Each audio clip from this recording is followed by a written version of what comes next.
Fitness කියන එක මම හිතන්නේ මම දකින විදියට ගොඩක් තියෙනවා මැච් ෆිට්නස් තමයි තියෙන්නේ. ඉතින් ඒට අමතරව කැප්ටන් කෙනෙක් වුණා සීනියර් ප්ලේයර් කෙනෙක් බලාපොරොත්තු වෙන්නේ නැහැ ඊට එහා දෙයක්. ඉතින් එයාට ෆෝමැට් තුනකින් එයා ගහන ෆෝමැට් එකෙන් එයාට 100%ක් බැටින් බෝලින් ෆීල්ඩින් එයාට ෆිට්නස් තියාගන්න පුළුවන් නම් ඉතින් ඕන කෙනෙක් බලාපොරොත්තු වෙන්නේ ඒක.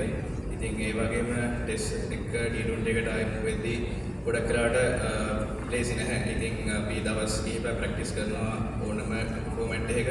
ඉතින් ඒකට යට ගෙවෙන්න දවස් දෙකක් යනවා. ඉතින් මම හිතනවා ඉක්මනටම ඒකට ඇඩ්ජස්ට් වෙන්න එක තමයි ඉතින් අපිට පුළුවන් ඉක්මනටම ඇඩ්ජස්ට් වෙන්න. ඉතින් ඒකට ඇඩ්ජස්ට් වෙලා කොහොමද පර්ෆෝම් කරන්න කියන දේ වටින්නේ. ඉතින් ඒකට අමතරව මෙතන වෙස්ට් ඉන්ඩීස් ඒක ටූර්නමන්ට් එකේ හොඳටම තිබ්බා. ඉතින් ඒකේ ප්ලේයර්ස්ලා අලුත් ප්ලේයර්ස්ලා අපි පර්ෆෝම් කරා ගොඩක් සෑහෙන්න. ඉතින් ඒ වගේම මේ LPL එකෙත් මම කැප්ටන් විදියට T20 ෆෝමැට් එකේ ඉතින් මම දකින්නේ වයස් සීමාවක් නැහැ කිසි කෙනෙක්ට. ඉතින් කලින් තිබ්බා වයස් සීමාවක්. ඉතින් ඒක මම දකින්නේ නැහැ. මම බලාපොරොත්තු වෙන්නේ පර්ෆෝම් කරන්න කවුද?